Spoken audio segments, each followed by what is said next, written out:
Guten Morgen, hier ist Tom von Amazonasbecken EU. Wir haben es kurz vor 8 und ich warte gespannt auf die Aquarienbauer, die gleich hinter mir dieses fette Aquarium aufbauen werden. Sprich, es werden ja sogar 2 Aquarien unten mit 3,90 Meter mal 90 und 60er Höhe und dann darüber mit einem Aluminiumgestell, was dann im Nachhinein hier noch aufgebaut wird, kommt ein 4 Meter langes, 1 Meter tief und 60 Zentimeter hohes Aquarium. Also seid heute dabei, wenn diese Aquarien aufgebaut werden. Das Aluminiumgestell mit einer Grundfläche von 4 Meter mal 1 Meter, das habe ich soweit vorbereitet, sprich das untere Gestänge und das obere Gestänge und die Verbinder dann nach oben, die ich hier alle in der Werkstatt sind 16 mal 90 cm geht es hier dann nach oben. Das kann ich hier leider in der Garage noch nicht selber fertig zusammenbauen, weil ich das einfach nicht durch die Tür kriegen würde. Und deswegen habe ich mich auch für dieses Aluminiumgestell entschieden, weil dann erst dieses erste Aquarium aufgebaut werden kann. Dann stelle ich diese vorbereiteten Aluminiumteile neben das Becken, klöppel alles zusammen, dass ich dieses Untergestell fertig habe und dann wird es rübergestülpt und man kann das nächste Aquarium auf diesem Aluminiumgestell aufbauen. Ansonsten hier auch nochmal, hier sieht man schon die Siebdruckplatten, die ich vorbereitet habe. Jetzt denkt man, was soll man vorbereiten? Zum Verkleben braucht der Aquariumbauer immer 1 cm Überstand. Das habe ich bei meinem anderen Aquarium auch schon so gemacht. Finde ich hässlich, wenn später die Platte 1 cm übersteht. Ich schraube einfach, hier in dem Fall war es so eine Latte 14 x 14 mm, schraube ich einfach komplett vorne mit dran, an der Seite auch. Dann kann das Aquarium vernünftig aufgebaut werden. Wenn das Aquarium fertig ist, dann wird einfach diese Leiste wieder abgeschraubt. Die andere Platte hat das natürlich auch. Hier möchte ich noch mal ganz schnell zeigen, wie ein Loch in die Scheibe gebohrt wird mit viel Wasser und diesem Kernbohrer. Nachdem von der einen Seite vorgebohrt wurde, wird dann von der anderen Seite genau ausgerichtet und auch gegengebohrt, damit die Scheiben nicht zur Seite wegsplittern können, und zack hat man das Loch schon fertig drin.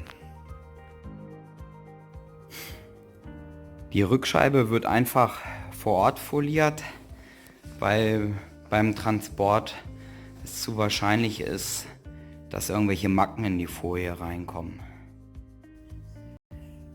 Nachdem das untere Aquarium schon geklebt ist, das Alugestell ist rübergestülpt.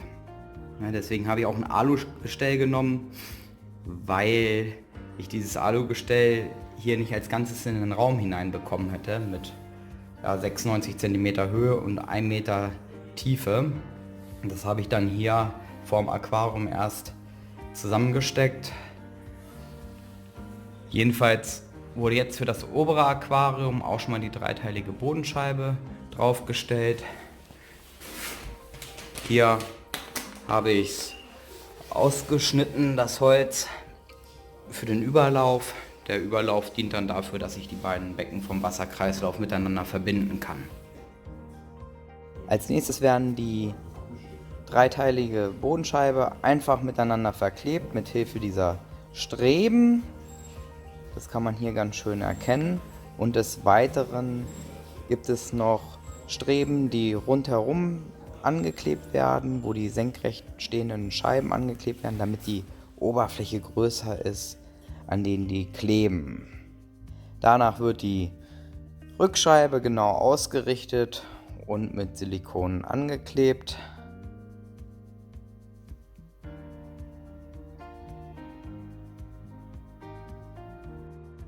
Bei den Seitenscheiben wird zuerst das Silikon aufgetragen und dann die beiden Seitenscheiben einfach entsprechend gegengedrückt und ausgerichtet, sodass sie schon mal im richtigen Winkel mit der Rückscheibe und den Bodenscheiben stehen.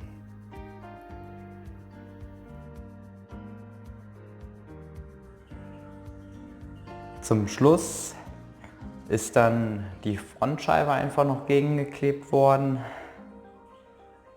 Muss man auch sagen, was heißt einfach? Wir reden hier über 19 mm Glas, das hier beim oberen Becken verwendet wird, das halt die 4 Meter Länge hat. Das unten mit 3,90 Meter, was auch weniger Tiefe hat, also 10 cm weniger Tiefe, das hat nur 15 mm Glas. Seht, hier sind noch Ecken und Kanten, die noch nicht schön ist. Ist natürlich so, das wird jetzt halt erstmal einfach nur so zusammengeklebt und in rund 2 Wochen kommt der Aquarienbauer nochmal wieder. Dann werden solche Silikonreste erstmal sauber entfernt. Natürlich kommt noch die Verstrebung hier mit rein. Es werden Mittelstreben rübergesetzt, damit alles stabil wird. Des Weiteren natürlich in der Ecke auch der Überlaufschacht montiert. Und des Weiteren plane ich hier unten auf der rechten Seite, Entschuldigung, ich meinte natürlich eben links und auf der rechten Seite und oben auch auf der rechten Seite einen richtig großen Biofilter einzubauen, wobei die ungefähr in 20 cm Höhe sein sollen, dass die unterschwimmbar sind. Bei mir speziell für Rochen, aber sicherlich werden jetzt auch einige L-Wels-Liebhaber dran denken, so Mensch, gar nicht mal so schlecht, Unterstand für die Tiere, wo die sich zurückziehen können, möglichst viel Schwimmraum, ist das eigentlich eine ziemlich gute Idee, dann halt so einen Biofilter so anzubringen, dass man den unterschwimmen kann. Hier eine Glasscheibe reinzuziehen, hier hoch, und dann wird das hier in mehreren Kammern unterteilt. Des Weiteren, was hier unten auf der Seite noch mit reinkommt, ist auch wieder so ein Do-it-yourself Fließfilter, wie ich den schon einmal gebaut habe. Das könnt ihr hier oben rechts jetzt auch noch mal im Link sehen. Schaut euch das noch mal ruhig an, was ich da zusammengebastelt habe.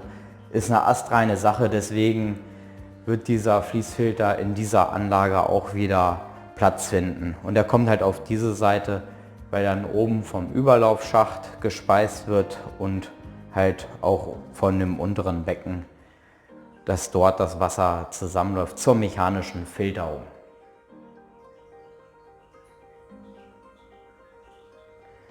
Ansonsten, weil bestimmt einige jetzt hier auch noch mal fragen, wie das mit dem Untergestell aussieht. Unten steht alles auf M16 Gewindestangen auf der Bodenplatte, weil ich hier an der Fußbodenheizung vorbeigehen musste. Dann habe ich hier einen 60 x 60 mm Stahlrahmen, der 5 mm dick ist, also er ist richtig massiv. Darauf steht dieses Alugestell mit insgesamt 16 Stützen mit 30 x 30 mm, 2 mm Stärke. Hier sollte eine Stütze rund 400 Kilo tragen. Bei 16 Stützen komme ich auf 6,4 Tonnen. Das hält für dieses 2400 Liter Becken hier oben locker aus. Was man hier oben noch mal sieht, ich habe eine kleine Seitenbohrung gemacht hier und hier unten auch. Hier werde ich noch mal zusätzlichen Notüberlauf befestigen, bevor beim Wasserwechsel oder was man mal macht, man vergisst das Wasser auszuschalten und dann, bevor irgendwo was überschwappt, vielleicht noch hinter das Becken hier auf den Fußboden kommt, wird das dann halt alles so in den Überlauf, in ein extra Becken laufen. Achso, und zur Konstruktion natürlich, die Unterkonstruktion verlinke ich jetzt auch noch mal oben rechts. Die habe ich nämlich im letzten Video schon mal ja, genauer beschrieben, wie ich das alles bearbeitet habe, wie ich das gemacht habe. Also wem das interessiert, schaltet da gerne nochmal rein. Ansonsten darf ich mich heute mal wieder recht herzlich fürs Zuschauen bedanken. Ihr seht, es ist noch einiges zu tun an dem Aquarium, also abonniert mich unbedingt. Es geht vielleicht in ungefähr 2 Wochen, wenn dieses Grundmodell vom Aquarium erstmal ausgehärtet ist, dann geht es weiter mit der Verstrebung und dem Einbau der Filter und so weiter und so fort. Später kommt auch noch Verrohrung, wie ich die Pumpen montiere und so weiter und so fort halt. Also lasst ein Abo da, verfolgt dieses spannendes Projekt. Bis bald, tschüss, macht's gut, euer Torben von Amazonasbecken EU.